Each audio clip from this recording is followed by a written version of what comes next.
Partner को phone check करने भल ना खराब जानतु कौन करने उचित। ए डिजिटल जुगरे लॉन्ग डिस्टेंस रिलेशनशिप सफलता हार वृद्धि पाइथिबा बेले संपर्क रे संदेह एवं धोकार संभावना मध्य वृद्धि पाउछि। आजिर समय दंपति माने परस्पर सहित कनेक्ट हेबा मात्रे सेमाने परस्पर सोशल मीडिया एवं फोन को चेक करने को अनुमति मागंती, जहा फल सेमाने संपर्क रे सेमाने धोका पाउछंती कि नहीं जानिबा को चेष्टा करंती। केवल एतिके नुहे, अनेक दंपति मध्य निज साथी को फोन को लुचिकी चेक करंती। निजको धोकारु रक्षा करिबा भूल नुहे, किंतु एहा मध्य भाविबा जरूरी जे जणे व्यक्ति संपर्क स्थापन करिबा परे कोनोसी पर्सनल स्पेस किंबा प्राइवेसी रुहे नाही कि। एहा उपरे एक्सपर्ट कहिसेंती कि कौनसी सफल संपर्कर आधार होइछि विश्वास, तथापि विश्वास एवं अंधविश्वास समकक्ष नुहे।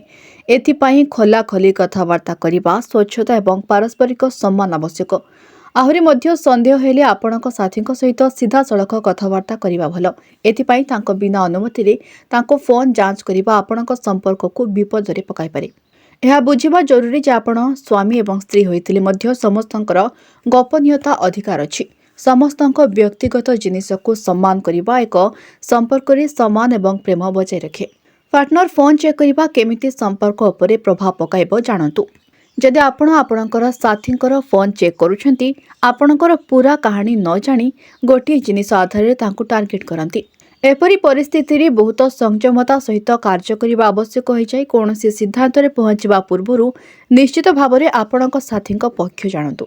प्रत्येक संपर्क रे किछि सीमा रही थाए, समस्तंकर गोपनीयता अधिकार अछि।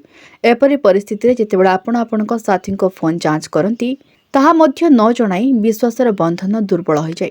आपणक साथींक फोन जांच करिबा एक समस्या जोंथिरे समस्तंकर भिन्न मत थाई पारे, किंतु काहार गोपनीयता उपरे आक्रमण करिबा परिवर्ते खोलाखोली एवं आपणक सम्मान सहित चिंताधारा को समाधान करिबा भल।